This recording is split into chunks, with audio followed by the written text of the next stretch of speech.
Hello दोस्तों, welcome to channel और I am क्योर्क। आपका मेरे चैनल पर स्वागत है। विषय सामाजिक विज्ञान, कक्षा 9th, कार्यपत्र का 26, तिथि है 7/9/2021। ओके, तो ये हमारी आज की एसएसटी की वर्कशीट है जो पार्ट 3 है और बेस्ड किस पे है? संविधान निर्माण पे। ठीक है, हमें संविधान की ज़रूरत क्यों है समझते हैं आगे। यहाँ पे आप देख सकते हैं संविधान, भारत का संविधान एक इस तरह से लोगो दिया गया है यहाँ पे। तो अब इसे देखते हैं। ठीक है, तो यहाँ पे पॉइंट वाइज दिया गया। तो पहला पॉइंट देखते हैं। दुनिया के सभी देशों में ऐसे बुनियादी नियमों की ज़रूरत होती है जिनसे उस देश की शासन व्यवस्था को सुचारू रूप से चलाया जा सके।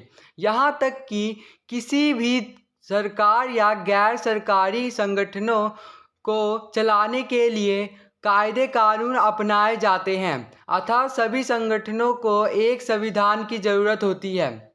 सेकंड पॉइंट है, पहले इसको समझ लेते हैं। फर्स्ट पॉइंट क्या कह रहा है कि दुनिया के सभी देशों में मतलब कई जो भी अलग अलग देश जो हैं, ठीक है, इस वर्ल्ड में, उन सब में क्या अलग अलग नियम है। ठीक है, उन मतलब देशों के हिसाब से अलग अलग नियम है, जिसमें जो देश है वो अपनी अलग अपनी अपनी शासन व्यवस्था चलाती है और नियम को फॉलो करती है, और वहाँ की जनता वो भी उस नियम को फॉलो करती है।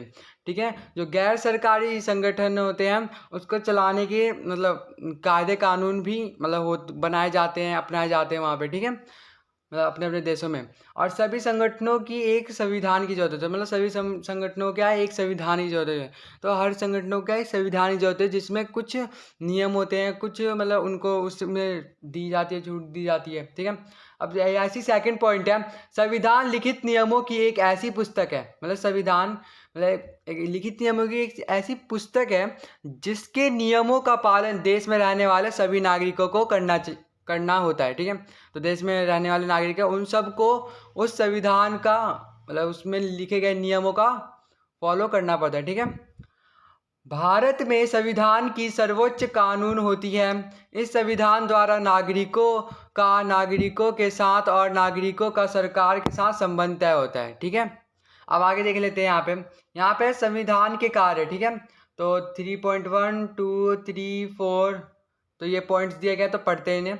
देश में एक साथ रहने के लिए लोगों में आपसी सहयोग और भरोसा विकसित करता है। जिस संविधान के कार्य में पहला पॉइंट क्या है कि जो संविधान है वो कहते हैं देश में रहने वाले जो भी लोग हैं वो सहयोग और एक दूसरे पर भरोसा को विकसित करता है। ठीक है, सेकंड क्या है कि देश में सरकार कैसे बनेगी, कैसे काम करेगी, फैसले लेने का अधिकार किसे होगा, स्पष्ट करता है। ठीक है, तो मतलब देश में संविधान में ये भी होता है कि देश में सरकार कैसी बनेगी, वो काम कैसे करेगी वो सरकार, और फैसले कौन लेगा, किसको अधिकार होगा फैसले लेने का, तो वो भी मतलब तय करती है, स्पष्ट करती है पूरी तरह से। ठीक है, थर्ड पॉइंट क्या है, सरकार के अधिकारों की सीमा रेखा तय करना और नागरिकों के अधिकारों को स्पष्ट करता है। ठीक है, जो भी नागरिकों का अधिकार उस संविधान में दी गई है उसको निभाता है और स्पष्ट कर देता है लोगों के लिए।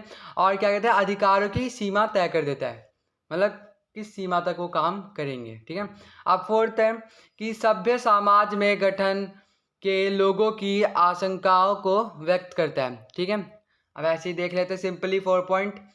तो जिन देशों में लोकतांत्रिक शासन व्यवस्था है वहाँ संविधान जरूर होता है। उदाहरण के लिए अमेरिका, फ्रांस, भारत इत्यादि देशों में लोकतांत्रिक संविधान को मान्यता प्राप्त है। तो ये क्वेश्चन पेपर में जरूर आता है कि कौन कौन से संविधान मतलब जो कौन कौन से देश है जो लोकतांत्रिक है। तो यहाँ पे देख सकते हैं अमेरिका, फ्रांस, भारत और ऐसे और भी देश है। ठीक है, धीरे धीरे लोकतांत्रिक शासन व्यवस्थाओं में लिखित संविधान अपनाने का चलन हो गया है।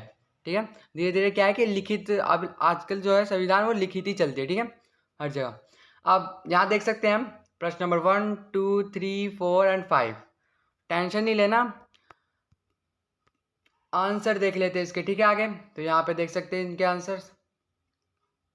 तो पहला क्वेश्चन क्या है, संविधान किसे कहते हैं? उत्तर है किसी देश का संविधान उसकी राजनीतिक व्यवस्था का वह बुनियादी ढांचा निर्मित करता है जिसके अंतर्गत उसकी जनता शासित होती है। ठीक है, अब प्रश्न नंबर 2 है किसी देश में संविधान की क्या क्या कार्य होता है। अभी हमने पीछे 4 कार्य देखे थे, तो वही हम 4 कार्य यहाँ पे भी राइट कर लेंगे। तो आप एक बार फिर से पढ़ के सुना देता हूँ।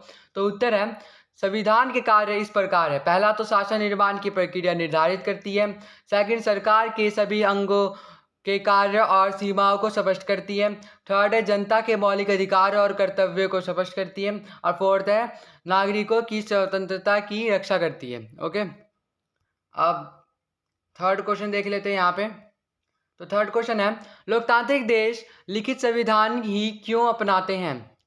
तो लिखित संविधान क्यों अपनाते हैं, तो इसका आंसर देख लीजिए। लोकतांत्रिक देशों में जनता की भागीदारी महत्वपूर्ण होती है। लोगों के अधिकार और शासन प्रक्रिया आदि की स्पष्ट व्याख्या लिखित संविधान के माध्यम से अच्छे से की जा सकती है। इसलिए ज़्यादातर लोकतांत्रिक देश लिखित संविधान ही अपनाते हैं। उदाहरण के लिए हो गया अमेरिका, फ्रांस एंड भारत। ठीक है, तो इसको ध्यान में रखना। अब प्रश्न नंबर 4 है, सरकार के अधिकारों की सीमा क्या, मतलब तथा नागरिकों के अधिकारों की सीमा में क्या अंतर है? तो उत्तर है, सरकार के संविधान द्वारा शक्तियां प्रदान की गई है। इसके साथ ही साथ नागरिकों को भी अधिकार प्रदान किए गए हैं, जिसकी जिम्मेदारी भी आगे देख लेते आगे